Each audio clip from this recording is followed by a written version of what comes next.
Cassey here. So today we are going to tackle the topics of size and fit and what that all means and how it really can screw with your head or get you really inspired. One of the reasons why I wanted to do this vlog is because I saw that you guys really loved the 7 things only fit girls understand video, but I really wasn't expecting the explosion of arguments in the comments about the definition of fit, because I think some people misunderstood the title of the video and thought I made a video just for girls who are thin and skinny. When you look up the word fit in the dictionary, it actually means to be in good health and to exercise regularly. So where did it say that that meant you had to be skinny and thin? Aha! That is something that we put on ourselves. We told ourselves that, oh no, I'm not a fit girl. But you know what?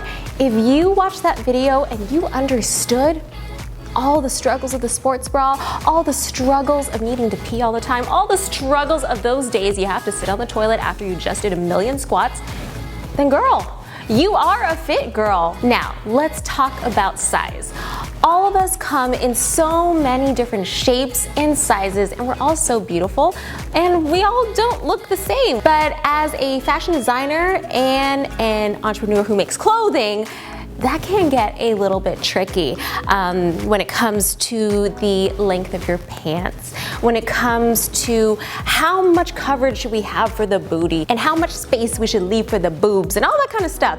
It actually gets very, very technical. And I want to thank you guys always for suggestions, because I'm reading those comments, I'm reading those emails. For example, like with the pop short, the original one was a little bit short, nice for photo shoots though, but in real life it could have been a little cheek town USA. So I took those suggestions and we actually made the Pop Short 2.0, which came out to be longer and have more coverage while making you still feel super sexy. This is the original Pop Short 1.0.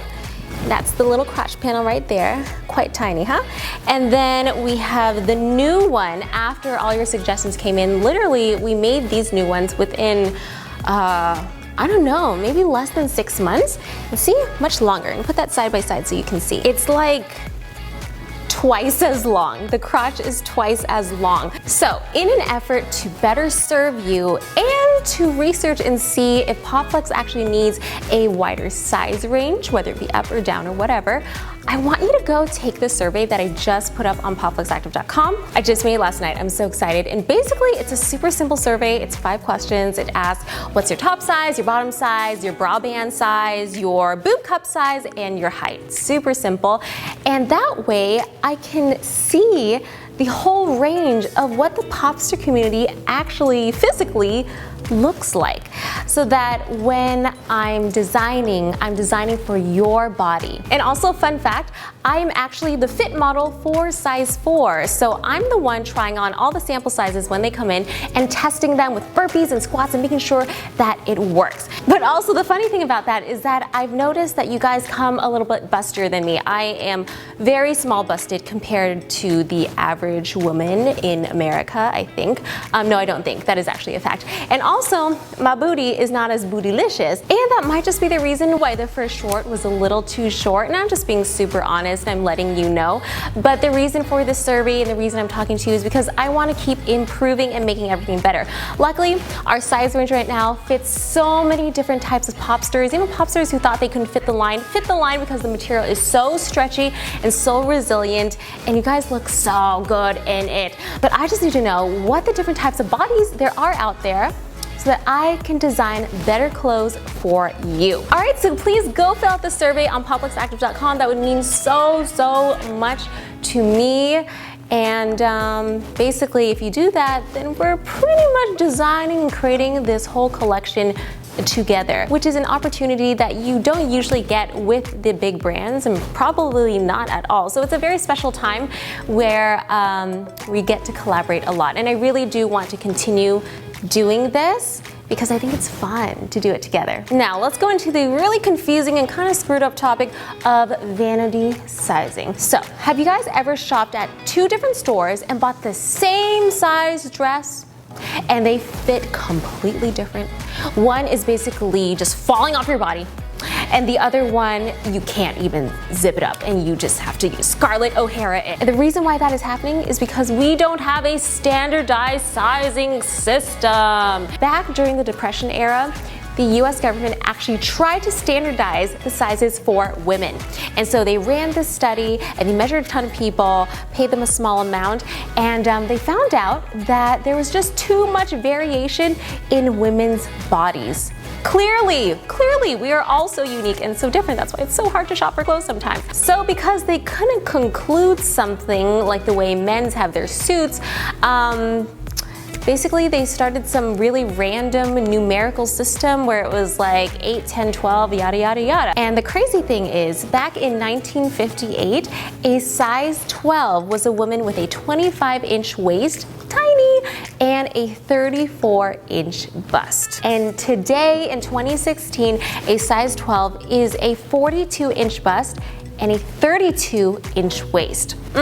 Yeah, so what do these sizes even really mean anymore? It's just a number. It's literally just a number. So when I look at a tag, I really try to tell myself, like, don't feel bad, just pick the one that makes you look good. And I think we all really need to practice that because retailers are screwing with our heads. So get this, a new study in the Journal of Consumer Psychology actually says that smaller size labels will increase the self-esteem of your customer.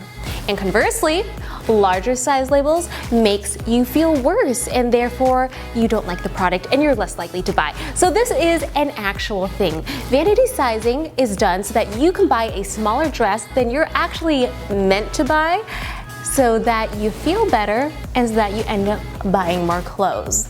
That is vanity sizing. And because I was super curious, I looked up the worst offenders of vanity sizing, and you've got brands like Free People, which I love, I do love, but I have to wear it extra small and everything because it's just so huge. The Loft, J. Crew, Gap, Anthropologie. And on the other tiny itty bitty end are stores like Forever 21 and American Apparel. It turns out that 70% of women have to size down when shopping at the Loft, while 40% of women have to size up while shopping at American Apparel. So now that you know that, does that number on your size tag actually matter? Should you let that number control the way you feel? Should it be the reason why you're happy or the reason why you're sad? No, these numbers literally have no meaning except to just label a product. Like, that is literally it.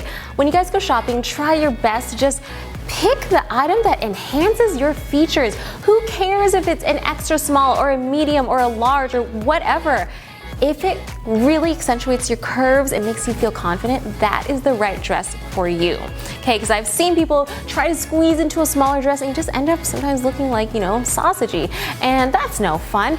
Choose the outfit that's gonna make you look and feel good. Even better than clothing, the best accessory really is your confidence. And I mean that with my entire heart and soul. Whether you are wearing makeup or not, whether your hair's done or not, if you're happy from the inside and you're just so sure of yourself, girl, you be looking real good. So thank you so much for watching this video. I hope you enjoyed it and you learned a couple things. It was really fun researching this vanity sizing stuff. And please don't forget to fill out the survey at popflexactive.com. It would mean the world to me.